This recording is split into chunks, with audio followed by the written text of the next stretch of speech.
Hello, everybody, and welcome. I am just honestly beyond grateful for so much support and appreciation, and I'm just really grateful to everybody. So, welcome to the launch party. I'm just thrilled to have some special guests joining me today. We're going to hear from the people who helped me shape the book, shape my message, as well as some of the incredible people that I interviewed for the book. Their stories are just absolute proof that putting your people first truly what generates success in business. And so I couldn't be more excited to help you guys learn more about the book and also collect some special bonuses. So just a few housekeeping things before we get this party started.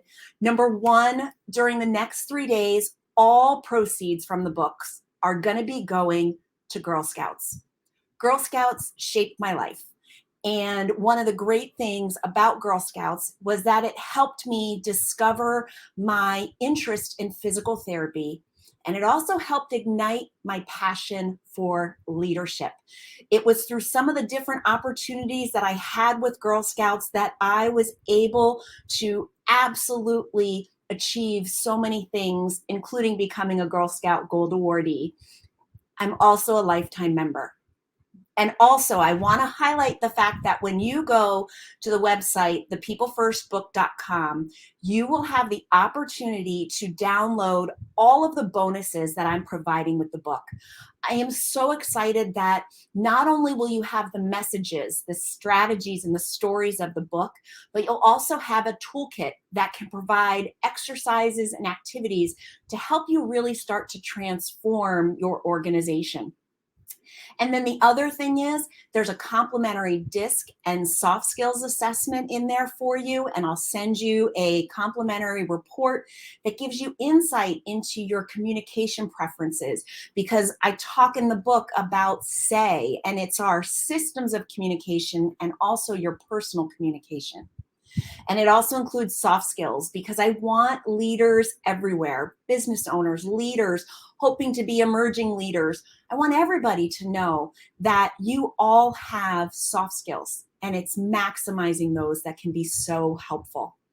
You'll get a free lesson for the People First companion course that I am going to be launching in just a few months. And I'm also hosting a coffee chat on September 21st.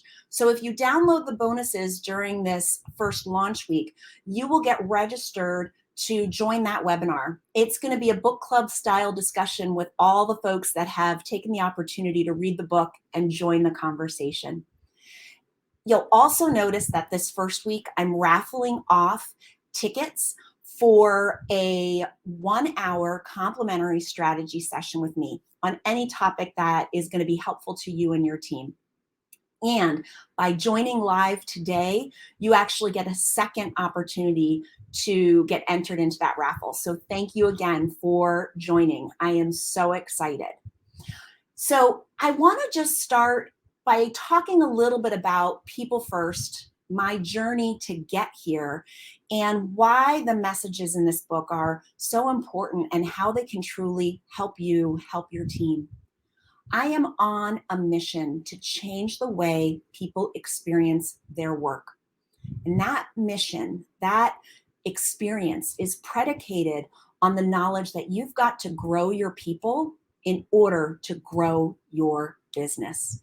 And I just can't say enough about the fact that it really comes from growth in your organization, in your leadership, and in your team members. You see, several years ago, I was not a people first leader.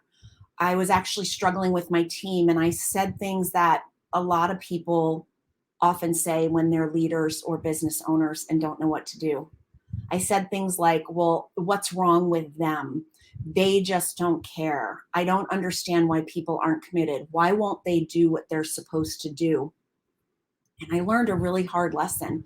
I learned the hard way by basically losing my team. They came to work with their heads and their hands. They didn't come with their hearts. And why would they? I didn't treat them as resourceful and whole human beings. I wasn't taking care of them the way they deserved. I was so focused on patient first. Customers are more important than everything else, that I was ending up ignoring the people that truly could make the success happen for those patients. And it was the team I worked with. And so I went through some really hard times, and thankfully I had incredible mentors. I went through the phenomenal LAMP Institute of Leadership program through the Health Policy and Administration section of the APTA. And I found mentors. I found my home. I found my personal mission to do better, to be better. You know, people often ask me about, well, who are people?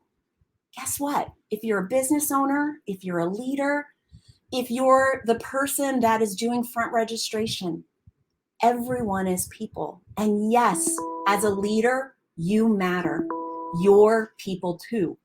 So I'm not only asking you to see your team and the people you support as resourceful and whole. I'm asking you to do the same for yourself. Because once you step into that mindset that you can be a people first leader and grow your business because you focus on growing your people, once you've got that mindset in place, then this book simply becomes a pathway. It becomes an opportunity for you to be able to find structure, processes, ways to support your team organizationally, not only with your leadership skills. And in a minute, I'm going to introduce Stacey Ennis, who was the book coach, who really got the manuscript just down, where we figured out what the heck we were talking about. And part of what we ended up discussing was leadership versus organizational design. And I said, you know, leadership is so important. But one of the things that we really got talking about, and I see it today with my clients, even if you are a great leader, a great owner, I don't want there to be barriers, sort of blocks between your desire to support your people and the way the structures work. Now, some people say to me, Amy, this book doesn't apply. I'm not the business owner, so I don't have the opportunity to change our performance review process. I can't get rid of job descriptions. That's okay. Just because your organization says you need to use this form for your performance reviews doesn't mean that you can't use the design concepts when it comes to putting your team first. And what I want business owners to see is how much opportunity and power there is when you decide to actually put your people first, when you take the time to really structure what's happening in your organization.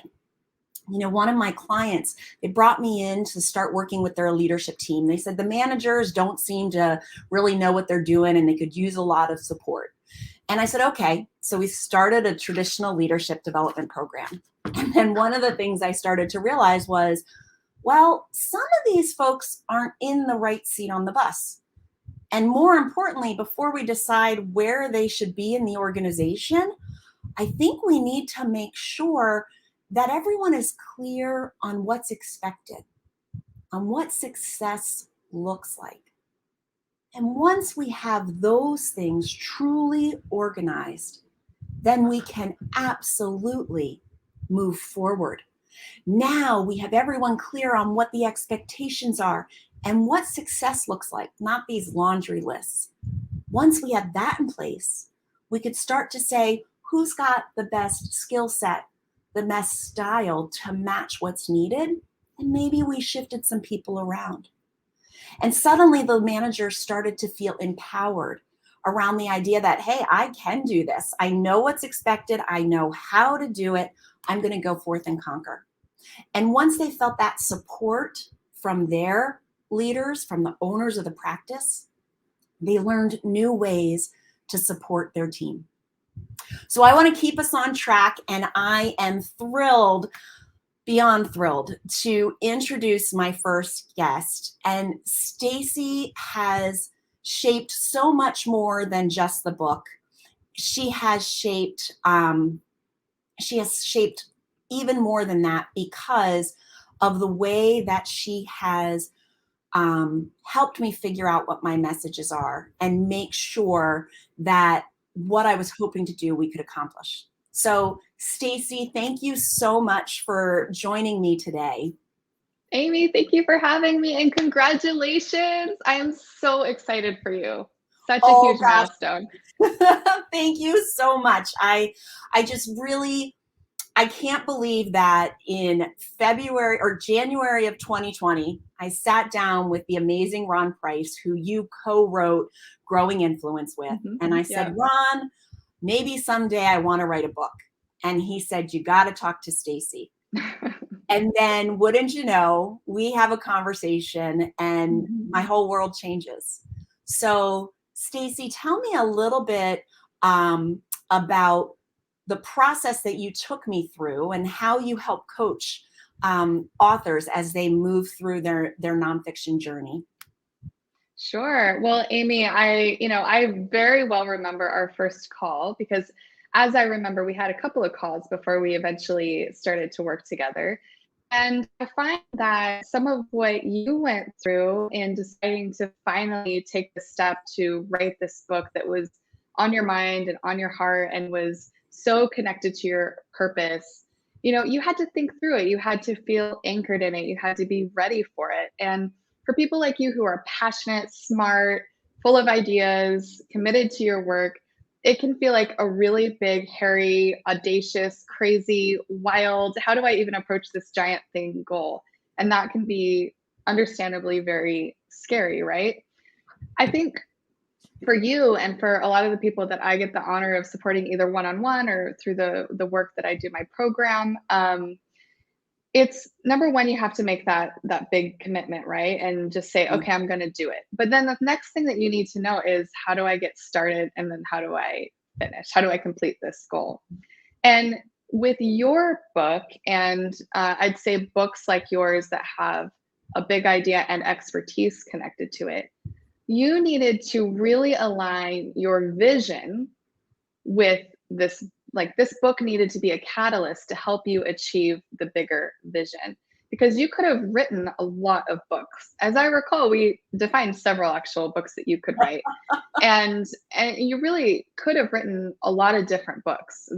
You had a lot of options because you're wise, you have a lot of expertise, but we had to work together to really distill what is Amy's impact, future impact, current and future impact look like. Who is that person that you can best serve with your unique knowledge, expertise, and experience? And then how do I help you? And then how do you really uncover that great book within you? That's really what our process was about. And it took some time, and it took some vulnerability and a lot of effort and a lot of intentional thought. As I remember, you spent quite a lot of time with your sticky notes, your sticky outline process, and some internal wrestling as you kind of tried to uncover, okay, what is that exact book? Who am I exactly speaking to? And I think we're going to talk about this in a moment, but you could have written a book that was very broad, but you decided to write a book that was very niche. And yeah, so it was a lot, but you were amazing through the whole process. Your commitment. I think what people should know about you and your book, anyone who doesn't know you that's tuning in, is that you did the work. I mean, you really did the internal work and then the work on the writing on this book. This was not like a, get it done, get it out. You really invested your time, your heart, your energy, your expertise to craft something that's really meaningful and useful and powerful for your readers. Oh, wow. Thank you so much. I'm so grateful. I think at one point I was so all over the place. I wanted to write a leadership book, and then I wanted to write this organizational design book, and how do we marry those? And you mentioned about my niche, and that truly was the hardest part for me, because to me, the strategies for this are universal. And so you said, Amy, yes, you absolutely have universal strategies. They can be used by so many different types of businesses. But you did encourage me to get a really clear picture of the person I wanted to picture reading the book. And one of the exercises that we did that I'd like to share today is I wrote a letter to myself as if I was someone who wanted to work with me. And I'm going to share that because it helps me remember why I wrote the book and that my goal is to be of a higher service to practice owners, to leaders, to amazing people who just need a little help.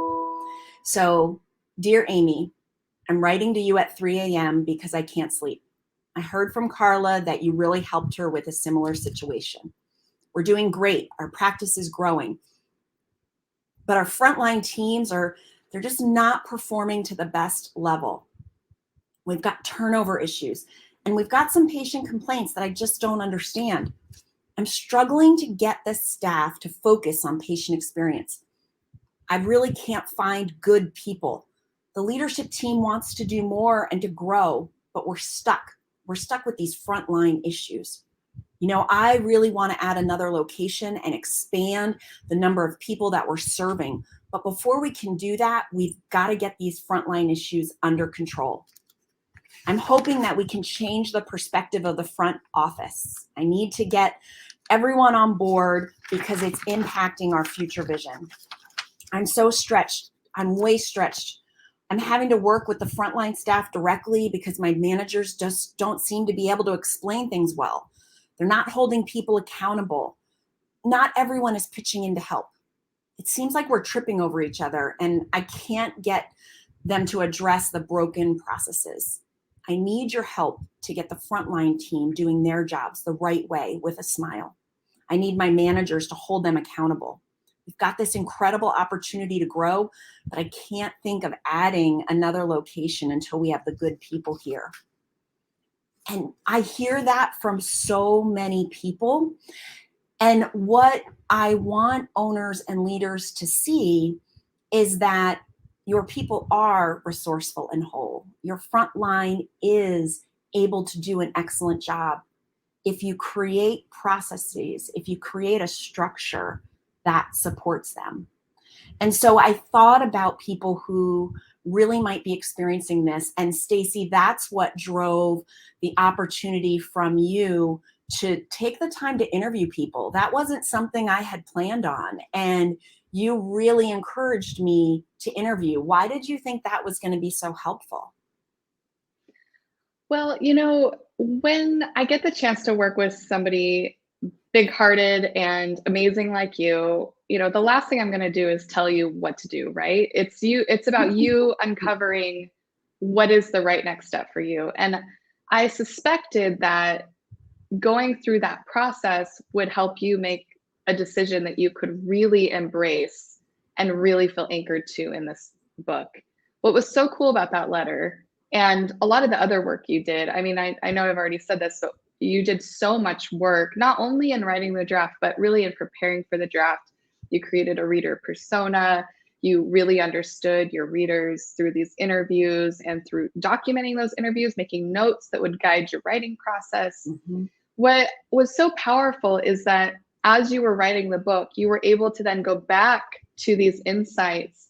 And any point when you had to make a decision on the content, you were able to remind yourself of what does this reader need? Yes. And it's always about coming back to that reader. And I think that, and correct me if I'm wrong, getting that personal exchange with your potential target readers was really validating.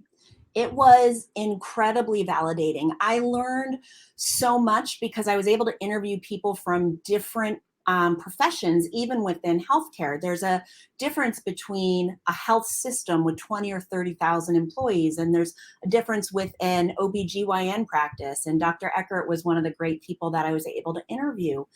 And you're right, it kept me framed around the way that I could best support them by understanding their needs and what works and what doesn't. And so I just want to take another moment to say thank you, Stacy. I truly could not have done this without you. And if we had a little more time, I'd tell everybody about how you literally restructured my ability to be creative and productive Mhm. throughout the day and still get a workout in, which I just didn't think all those things could happen. But I do want to make sure that we keep our party rolling. So thank you again. Thanks, Amy. And I really appreciate everything. And I am going to shift over to what became the next step in this process for me. And this is my amazing friend and just editor who became so much more. And I want to introduce Brooke White, who I can't thank enough for all the incredible work that she did and pulling me through sometimes. But Brooke, thank you so much for joining us. Oh, I could not be happier to be here and celebrate this moment with you. I'm really feeling it. I feel so excited for you, and congratulations for being at the day. You made it. We made it. Here we We made go. it together. Yes. And Brooke, when you and I were talking about like, well, what the heck do we talk about on a launch party? You had this really great idea about, walking people through our process using the same four rocks of a cairn that the book is framed around. So, gosh, I would love you to walk me through that, how you kind of came up with that and walk me through the process. Sure. I stole the idea from you. I stole the idea straight from your book. I mean, one of the most amazing joys and, the pleasures of working with you is that you're very organized in your thinking, which makes sense that you would be an organizational design consultant. Um, and, when after you had finished your work with Stacy, you came to me with a manuscript, and it just needed some structural help. Really, it needed some organizational design, which, you had done such an incredible job of getting all of your ideas and your thoughts and your stories and your interviews out on paper, but it just needed a little bit of help with flow. So that, as Stacy mentioned, the reader is able to have the maximum experience with the book and really retain the information and get a sense of your style and your voice and your tone and your accessibility. And I think one of the things that jumped out about your writing so quickly, immediately when I read the first draft, is just I felt your personality come through in the book. I mean, your humor and your funny way of observing various different scenarios, or just retelling, awkward workplace environment and exchanges in a way that people can really relate to. So for those of you who have not yet read the book, buy a copy today and sit down and read it, because it's so accessible. And I mean, I am not an organizational design expert, but it was easy for me to really sink into your content and to follow the structure of your book, which is based on cairns, which is, most of you know, Amy's consulting business is called Cairn Consulting. There are really four rocks of the cairn, and it's, a balancing act in how these four different core components of her philosophy or her approach are put into play so that organizations can really thrive and function to their optimum capacity by putting their people first. And in healthcare, as most of you know, the mantra is typically patients first. Well, Amy, flips that over and says, really, no, it needs to be your people. Of course, your patients are your people, but the people who are working for you every day on the front lines of your practice are your people. You are your people, just to reiterate what Amy said earlier. And we started really the first rock in the cairn of the book and in Amy's philosophy is think. I'll just lay them out so that you have a general structure. The first one is think, which is critical. That is your mindset. How are you thinking about your business? What is your personal attitude towards people, the people who work for you and who are helping you to function in your daily reality? And how do you want them to be treated? What do you want them to say? Which actually leads into the second rock, which is say. Are your communication systems designed in a way to support your mindset? And forgive me if I'm getting too technical into the nitty-gritty of the book, but I wanted to lay out how it's structured. So it's really about first think, which is your mindset as a leader, say, which is your communication system, which is then supported by do, which is what are the actions that you're taking that support your mindset and your communication system. And once you have those three things in place, you are poised, beautifully poised to grow your business and to grow your practice. And we literally, I mean, Amy is just a living, breathing example of practice what you preach, because we use these cairns to present her content in a way that follows her exact philosophical approach. So it was a little bit of an moment, because it just really flowed in a way, the book flows in a way that exactly mirrors her personality and her philosophy. And that is why I'm so pleased to be associated with this. Oh my gosh, Brooke, thank you so much. And I truly recognize how much shaping that you did with me. And, the times when you would say, Amy, this doesn't make sense here. It has to move. And like so many of my clients and my friends and so many people, I was like, no, I think it's good. And then when I really took time to say, oh no, Brooke's an expert at this. She knows exactly what she's talking about. And we made the move. I was like, oh, I love it. And I was so excited when something would come together. And I'm like, yes, this is exactly what I wanted it to say. And Brooke, I talk about the fact that when I got the proof back and I read it, I said, this is the book I wanted to write. And this is the message that I wanted to come through. And you're the one that helped allow that message to come through. And I can't thank you enough for that. My absolute pleasure. I am so happy to be at this stage with you. And it's just the beginning. I mean, it's the birthday of the book. So I couldn't be happier to celebrate this with you. And I'm happy to answer any questions or go into the process a little bit more specifically. But really, I just want people to know that they really are going to enjoy this book. This is not your typical business, leadership, management, organizational design book at all. It's got really meaty, hands-on content, really great interviews with, industry experts, people who have been in the trenches. Amy's been in the trenches. Learn from their mistakes, learn from their hardships, and, be an organization that can really celebrate your people. I'm so behind your message, and I just think it just makes sense. And I think a lot of people who order a copy of the book today will feel the same way. I think this is just the beginning of a bolder picking up steam. Thank you, Brooke. I have to say, I've already had people, it's like, when you have your first kid, everybody says, well, when's your second one? Right. And I've already had people asking, well, what's next? And I'm like, can we ride this wave just a little bit? Yeah. Well, as Stacey said, you have many books inside of you. You have a lot of ideas. This isn't probably one and done. So thank you. Thank you so much. And guys, Brooke is just extraordinary, and I can't say enough about her help with this whole process. So thank you again, Brooke.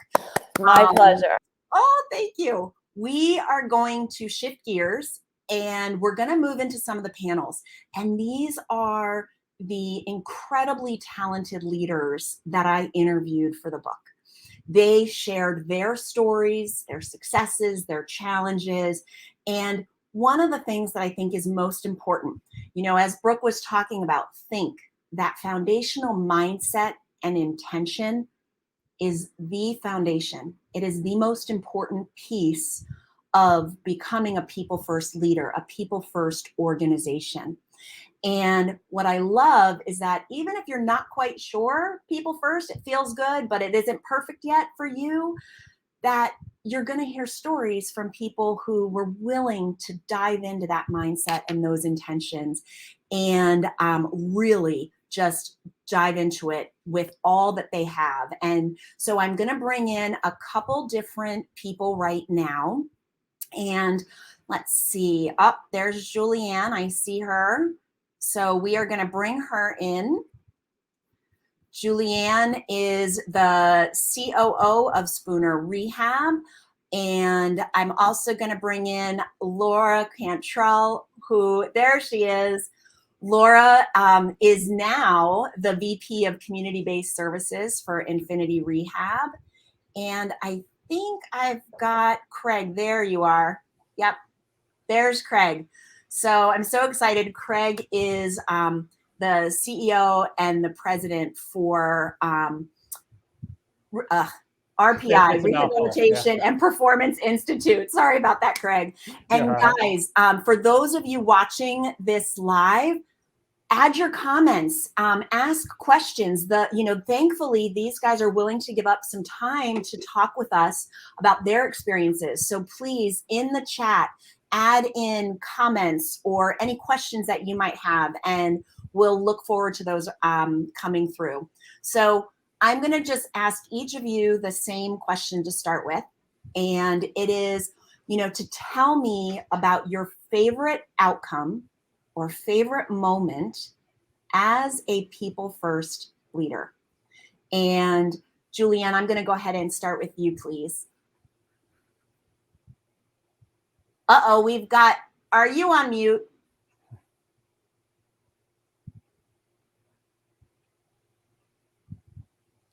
I love technology every time.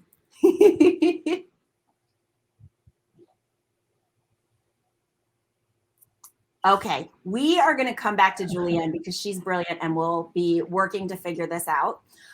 So in the meantime, Laura, let's shift to you. And, I'm so grateful that you took some time today. But tell us a little bit about one of the outcomes or your favorite story with being a people first leader. Sure. Can you hear me okay? Absolutely. Well, first off, super excited to be here and to celebrate this day with you. So thank you for having me. What I wanted to really talk about was one of the sections of your book where you really went into about conducting meetings that will really engage your team. And I'm going to say it, I was guilty. I was guilty of holding monthly meetings where, I had all this information that I wanted to dump out to my team members. And, things that I was excited about to share with them. And I thought they would be pretty engaged to listen and, get as excited as I was. But there were so many times that I felt like I was just talking to them, that it was falling on flat ears and they weren't really present. So I made the decision. Our company really focuses on the 5 practices of, exemplary leadership from Coos and Posner. And so I made the decision, how can I incorporate that maybe into my meetings? And so I started to begin my meetings with some recognition. And out of the 5 practices, one of the ones that really sort of spoke to me was encourage the heart. And so started recognizing people for the work that they're doing, and then asking them to go ahead and recognize team members or peers, or, really just to get that flow and get that feeling going. And it really changed the whole tone of the meetings. People were, actually showing up to hear if somebody was going to say something about them, and they were much more present and listening more. And so it really helped me engage more with my team to bring them along. Yeah. Absolutely. And I love to start all of my meetings with, what's your win of the week? Mm-hmm. I started working with a client, and, even on our managers meetings, when we would have our group discussions, everyone would get on and be like, I said, well, what's your win of the week? And at first they were like, I don't know. And sometimes still I have to pull it out of them, but it was always exciting when people could say, oh my gosh, here's my win of the week, because then we start looking for that instead of what's your problem of the week. So yes, thank you. And I'm I'm going to shift over to Craig, and Laura will come back a little bit if we have some time at the end, because I've got some other questions for you. But Craig, what is it for you? It's not like a ultimate, like there's this one thing that happened that really told me we were on the right track. There's Yep. so many, like the journey becomes so enjoyable that I'm literally now working with 40 people who I would hang out with if I wasn't getting paid to do it. And everybody supports each other so well.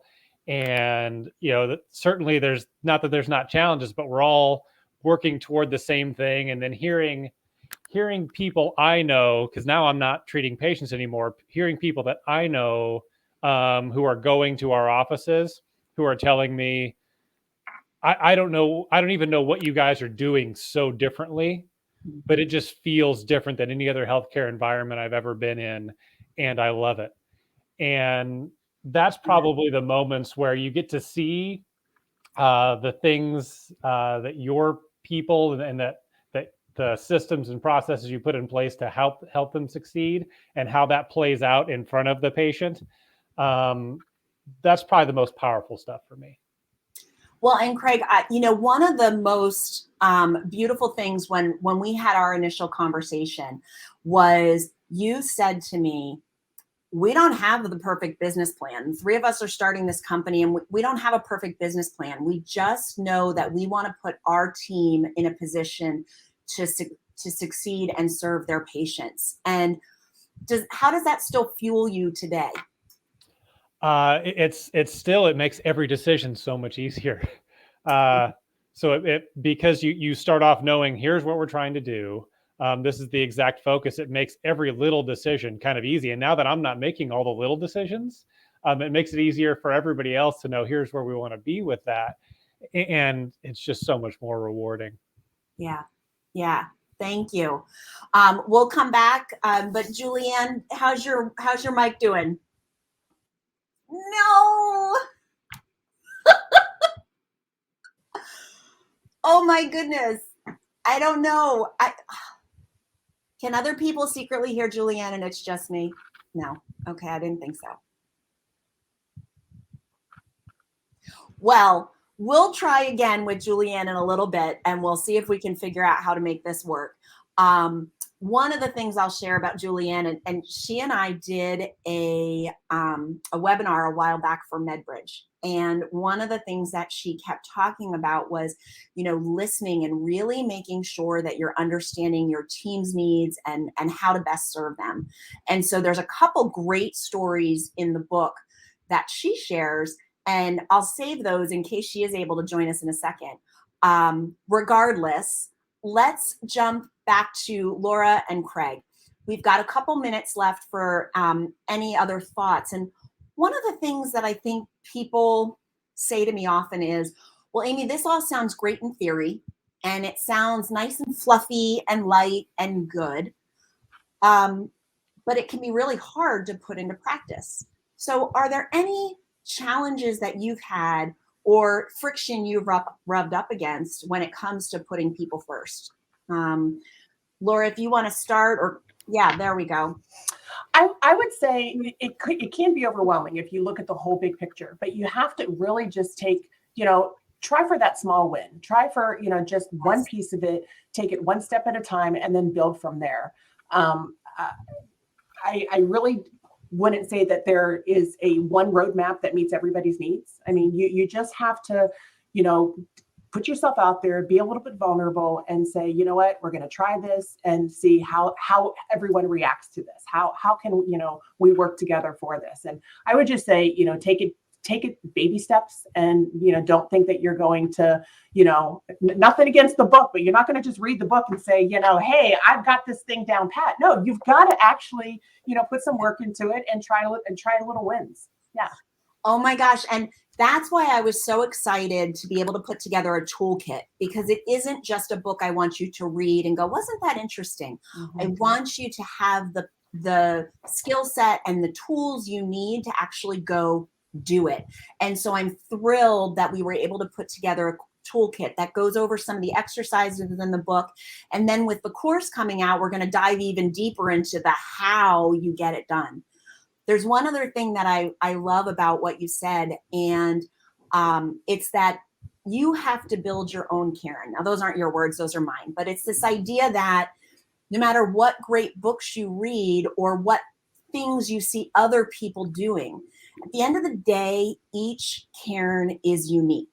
And so I want people to build their Karen with the foundational mindset and intentions. I want them to build it with systems of communication, strategies for behaviors, and ways to grow. But at the end of the day, your Karen's going to look unique. You know, I'll talk a little bit about my mom at the end, who is she's my foundational rock. But one of the things we did as we were prepping for the launch was to thank people that interviewed for the book and things. We made 97 Karens, and we sent all of those out to people. So we've got 97 Karens. And the cool thing is, every one of them is different. And that's also what I want people to recognize, is that it is not, I have to look a certain way in order to have a successful business. You're going to have one rock that's bigger or maybe sits differently.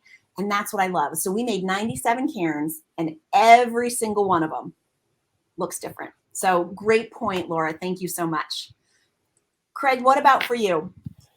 For me, I think the biggest challenge is, and you mentioned some of these things in the book, is that we're transitioning into an era of healthcare where the push is to almost make it a commodity, and to say that, like, we need to, for these people with this diagnosis, we need to do exactly this. And for these people with this diagnosis, we need to do exactly this. And I think what we've all seen is that doesn't really work. And that, especially, you know, in my world in physical therapy, like, it gives us the ability to say, we're putting a unique individual, the provider, even our front office person, we're putting those unique individuals in with this other completely unique individual who has unique needs and wants and expectations. And the only way that can possibly be successful is when you let them be themselves and prepare them to deal with the individualized aspects of healthcare that really are always going to have to be there. And what I see, so you have a lot of people who've come out and believe that, like, no, I need to make this the same for this person and this person because they might have the same diagnosis or whatever.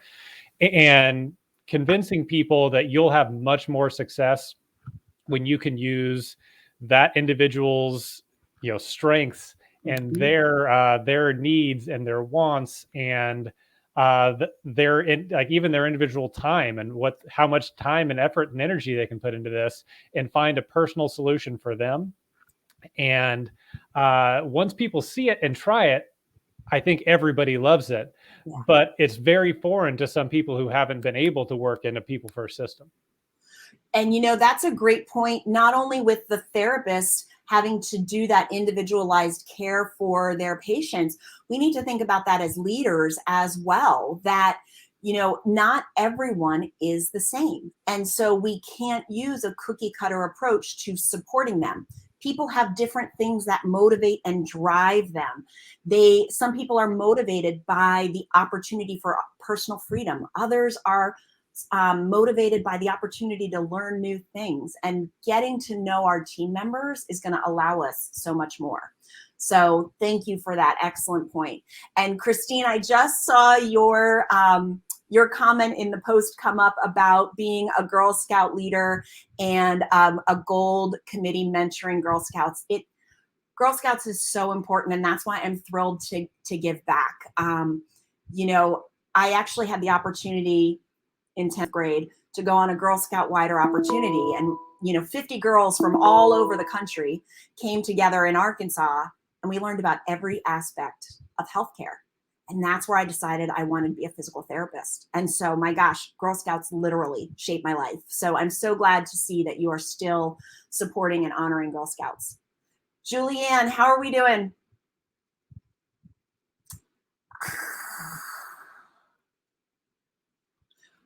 Oh, guys, you know, I wish, and actually, Julianne, here's what we're going to do. We're going to figure this out, and you and I are going to hop on a live stream at some point, because people need the opportunity to hear your brilliance, hear your common sense, practical, stoic approach to, like, let's just get it done. What is, what is. So in the meantime, we'll plan something differently. And guys, don't worry, even if you don't get to hear from her today, there are several key areas in the book where Julianne's expertise was so helpful. One of the areas was in creating the core purpose for Spooner. And then we talk a little bit more about orientation, and we talk about onboarding. And Julianne's organization is so committed to the long-term success that their onboarding program is 6 months to 12 months to 2 years. They've got different milestones throughout that entire process. And one of the amazing things is how committed they are. And it's because of this recognition, and I believe you've said it to me more than once, the longevity of our organization is determined by the longevity of our team members. And so when that becomes the focus, incredible things can happen. So thank you very much. Guys, I'm going to let you go unless our audience has anything. Oh, wait, Karen Schuler's on here, and she said, Craig, great point. You can spend money and waste time throwing incentives that are meaningless to your crew. Everyone's love language and needs are different. So Craig, before we hop off, do you have any more thoughts on that? Absolutely. I think that that's why it's so hard to incentivize things just widespread as an organization. For the most part, the people's needs are really pretty basic. We all, want to be, cared for and respected and treated well. And for the most part, you can try to throw incentives in there, but if you're not doing those things, then it's not going to matter for very long anyway. So that's a really great point, Karen, that you need to prepare leaders as individuals to understand the unique needs of their team and every member on it, and that it's okay if they're different. In fact, it's better if some of those needs are different, and that's what makes us diverse as an organization and allows us to be successful for a lot of different people. Yes, excellent point. One of my clients, they're reevaluating their benefits and some of the things that they do provide to their staff, because it turns out some of the things the staff doesn't even realize is a benefit. And they said, oh, well, that's not as important to us as these things are. So as we look for ways to streamline the business, improve the finances, it actually is going to impact the staff more favorably, because we're really getting down to what matters to them. And if it's pizza parties every Friday, then we'll budget for pizza parties every Friday. But if it's something different, we're going to make sure that we're budgeting for no cap on continuing education hours and continuing education funds. So we are pivoting to what the team really needs. So great point. Listen, guys, I'm so grateful to each of you. When people read the book, they will see your stories in here, whether by name or not. The stories in here come from you. So I just want to thank you again. And we're going to shift over. Oh, Laura, thank you. We are going to shift over to our next panel. And guys, again, if you're watching us live, please jump into the chat, ask questions. Thanks, Julianne. Ask questions. What would you like to hear from folks? So we're going to shift gears, and we've got our next group of people coming up. Jane is going to join us. Here she is. And I had the opportunity to get introduced to Jane through another wonderful woman who's an administrator in a eye practice. And Jane is the practice administrator for Pennsylvania retina specialists, which was great because I didn't know much about that type of practice. So she was great to learn from in that way. We've also got Lori Wallace, who's joining us, and she is the CEO of Georgia Spine and Orthopedics, as well as several other subsidiaries that work with ambulatory surgery centers, physician practices, and those different types of services. And then we have one of Craig's cohorts in crime, one of the founding members of Rehab and Performance Institute, and someone who I just appreciate dearly. Sean actually was in a a course that I was teaching for the LAMP Institute of Leadership. And it was in a time of transition where they were starting to look at founding their company. And it was a moment I will never forget when we were working on vision statements. And Sean stood up and said, I think this might be ours. And it was so powerful that I've been in awe of it ever since. And I've loved seeing the progress that RPI has experienced and the bloom of growth that you guys have had. So welcome to all of you. Thank you very, very much.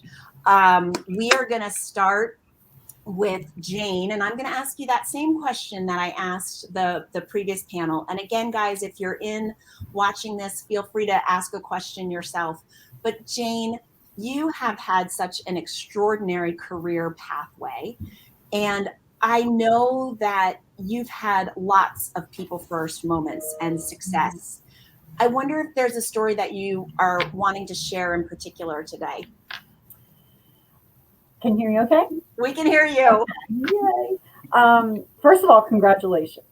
Thank you. This is a wonderful day, and I'm excited for you. I think a big turning point for me in managing was figuring out how everyone is so different as individuals, and yet there are commonalities you can find with everybody, all of your team. And when you can bring people together and get that synergy of teamwork. So when I kind of have any project going on that we're able to get people that are a little different, get together and solve issues together, it's so rewarding. It's so exciting. And inside, I'm always having that yay moment where you're just, I didn't know how that would go, but it worked well. And you build on that. And as you kind of have more and more of those times, and I agree with your other speakers when people talk about turning to your team and asking them for the solutions, because they often have the answers. It's just they're either not going to throw it out to you without, first you asking for that. And just kind of, I don't know, unifying people. I just really find that a big help when you're stuck and not knowing what to do. So I hope that answers the question. Well, and Jane, it makes me think about one of the things that I think is a skill that you possess and so many great leaders possess is you look beyond the person's technical skill. You take chances on people that really have the right heart, and you can teach them the work that needs to get done. And I'm just impressed with the fact that we talked at one point, you were going up to Penn State to do interviews, and we were on a call after that, and I said, you were driving back, and I said, how'd it go? And you're like, well, we didn't find the right person today, but that's okay, because I'd rather find the right person than rush in that hiring process. And I think that's really important. Yeah, I agree. Thank you, Jane. So Laurie, what about for you? What are some of your favorite outcomes or moments? Again, thank you, like everybody said, for allowing me to be part of this. This is so exciting, and I'm so happy for you. And you probably remember a few weeks ago when you sent me a preview of the book, I literally remember reading it that weekend and saying, oh my gosh, she just wrote this for me because I have done this for 20 something years. But even just the first couple of pages, I thought, my gosh, I thought I was really good at leadership, but the things that you talked about open my eyes of things I've forgotten or things I haven't paid attention to. And so thank you for doing this for me and my team and everybody else. And again, over the years, I would say there's been a lot of people first, but interestingly, just last week, one that popped up that made me realize that I sometimes forget maybe what my title is or what I pour into people. But we had a few people exit the organization and turned out to be okay. But one of the young ladies that I sat down with and spent time with, she just looked at me and said, I don't even know what to say. I've never talked to a CEO before. And it just hurt my heart that I don't know where she's worked before, but that she felt that that was such a big thing, and that I spent time with her that day and wanted to learn about her and what she could do within the company and what her personal goals were. And it was just so fulfilling. I kind of get lost in that sometimes when you're trying to keep up with everything. And so I would say, yeah, that's just a perfect example from last week. Yeah, that is a great example. And I think people exiting an organization can feel like, oh, they shouldn't be here or it doesn't work. They're still whole. And when you can have someone who leaves your organization still recognize how much you poured into them, that says a ton. And I think that's a really great example. So just because someone's leaving doesn't mean they're not a wonderful person. It just might be there's a better fit for them somewhere else. So great story. Thank you. Sean, what about for you? I would say like the just the entire journey. Like I think the more that like you get in and use a people-centered approach, like you just start realizing every day how connection matters and people matter. And like the biggest change in my life over the last 15, 20 years is like I'm more comfortable saying I don't know than at any other point in my life, because it's true. And like if you allow people to have that freedom to help you find the answer and help guide them once they get there, like it changes your entire approach. And like that's just such a big thing that I think we miss in healthcare in general, that the more we get to that, the more we're gonna be able to move people in that direction. Absolutely. And oh my gosh, that, so Stacy mentioned my Post-its. I'll just do a little pivot. There's the next thing I'm working on. I tried to hide it today, but there is the next brain percolation happening, and it's all built on Post-its. We'll come back to this nice layout instead. But Sean, in the book, I talk so much about the power of failing as long as we make a mistake and we learn from it. And, I think that is so important. And when I talk about organizational design, sometimes people say to me, oh, no, we already have our processes in place. Well, are they all optimal? And I'm not saying perfect, I'm saying optimal. And so even a small change, or at least a willingness to reflect on, is there a different way we could do this? We see that as an opportunity as opposed to, oh, well, that means I failed at something. And so I think that is such a good point that you bring up. And our team is going to make mistakes, and so are we. And that's okay, as long as we're learning from it. And in the book, I try to provide a few different ways for people to be able to take a mistake, a failure, or an error, or something that's not going well, and I give them some really clear methods to actually walk through, figure out what's not working, and figure out what will work next time. So that is such an important piece. For all three of you, before we wrap up with you guys, is there anything that you along your way have found hard or challenging when you want to keep your people first and keep them as the focus? Is there any challenges that you want to share, or lessons that maybe someone in the audience could embrace? Jane. I know for me, it's balancing the physician's needs and their track. So physicians are on a track for their care of the patients, and trying to make sure it balances with our staff's ability and coverage and things like that, because you've got to make the two work well for the patient care to be optimal. And that always is a challenge throughout every day, week, month. So that, I know for me personally, I'm always trying to balance that. Thank you. And that is a very important part of it, especially when you've got, physician ownership as well as physician clinicians. So any other thoughts on that, guys? I would say just like the balance of helping people find their own pathways, because it's not our journey, it's their journey, but it's a shared journey. And how you can help promote that at the same time while like still trying to give them guidance and having to be open and honest about mistakes you made probably in your path to help them on that journey. I love that. And I love the idea that it is a shared journey, and that, when we're trying to support people, it can't be well, I'm going to support you so you build the cairn exactly the way I want it. You know, they're all unique, 97 unique cairns. Proof is in the pudding.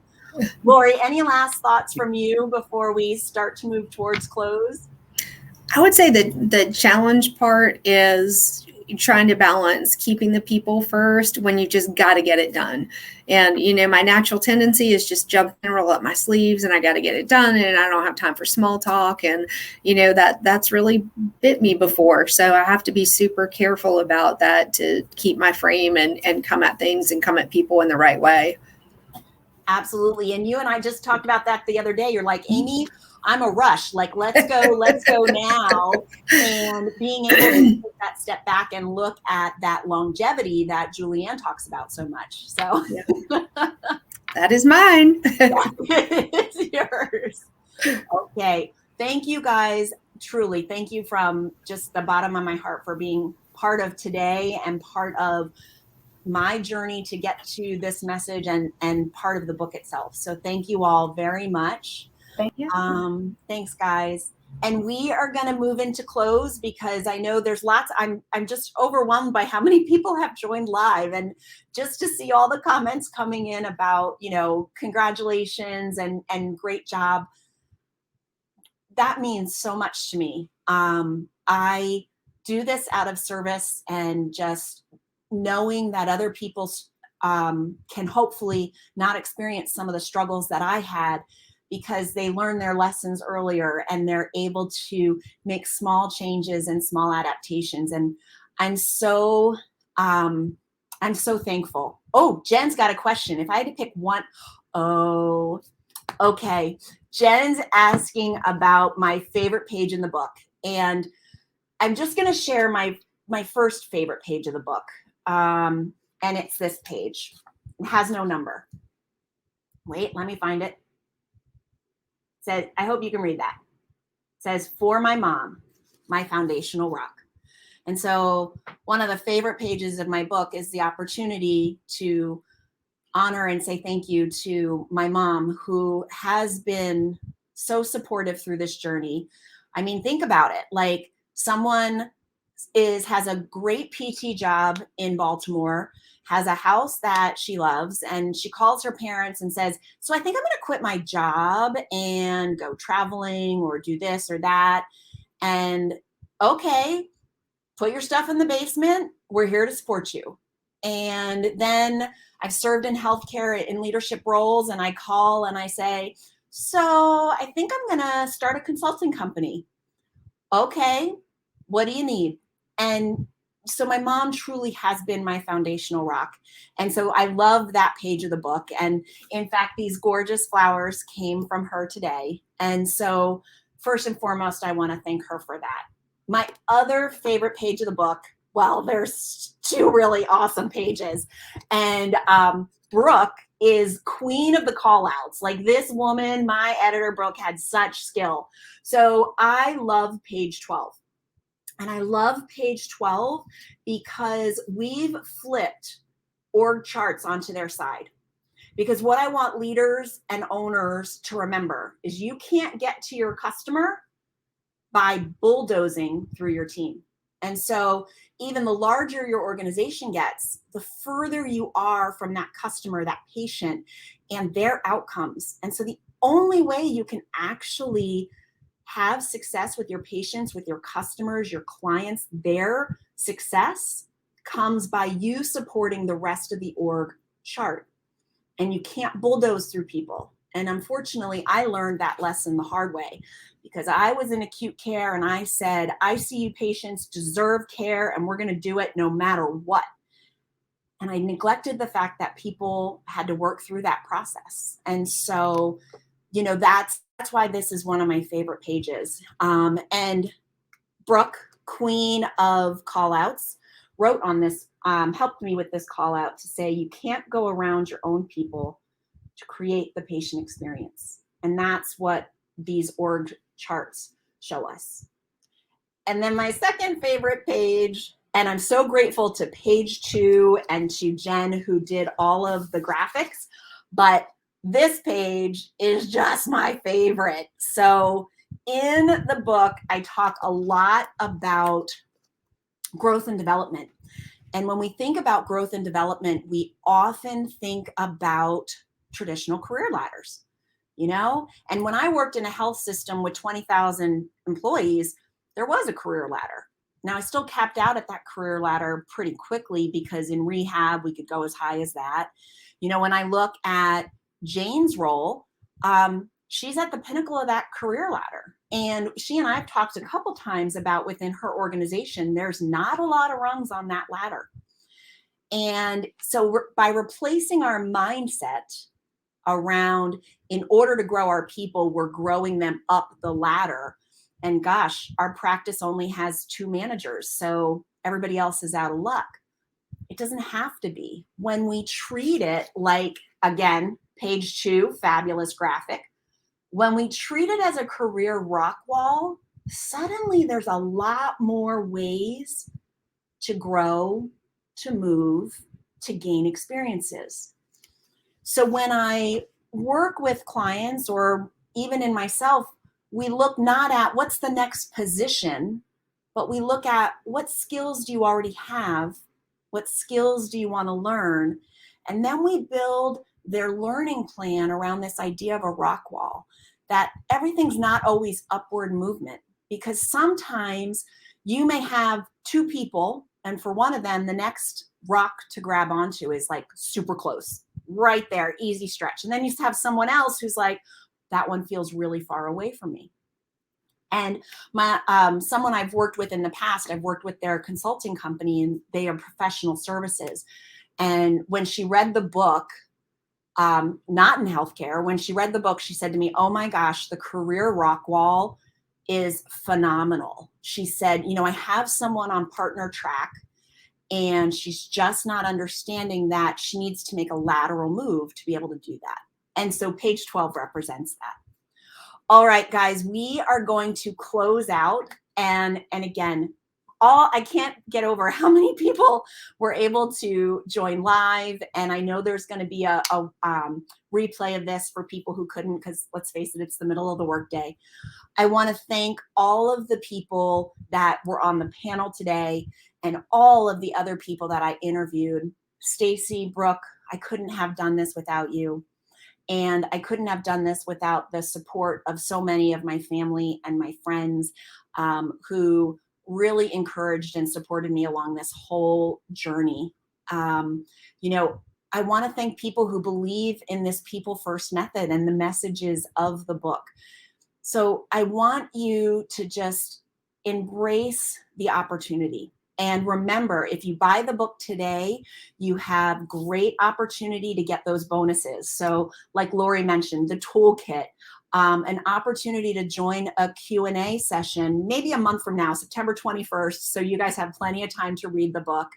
I've also got opportunities if people need to purchase a larger order than what you can on Amazon, that you can go ahead and we'll do a bulk purchase with you, and then I'm happy to come to your specific organization and do a Q&A just for your team. And I've got one of those already set up with a group up in New York, and I can't wait to have a discussion with them about it. And Eric, I did see your message, so thank you very much. As we wrap up, I just talked about all the great people who have supported me, and one of those groups of people is what I call my golden girls. And we've known each other since middle school, and we've all taken very different paths, but somehow we all come back together.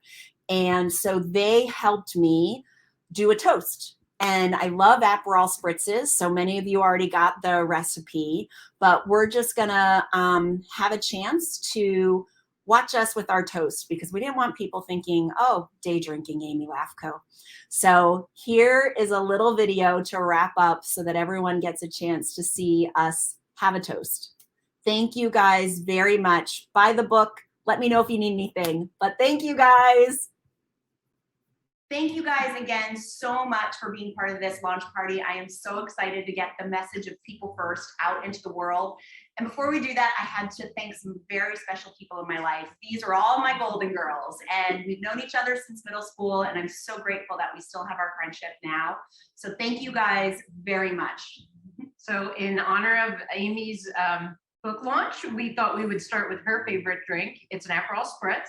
We're traditionalists here, so we went with 3 parts Aperol, 2 parts Prosecco, 1 part club soda. Don't Google it, you're gonna get a different recipe. So cheers, Amy, congratulations. Congratulations.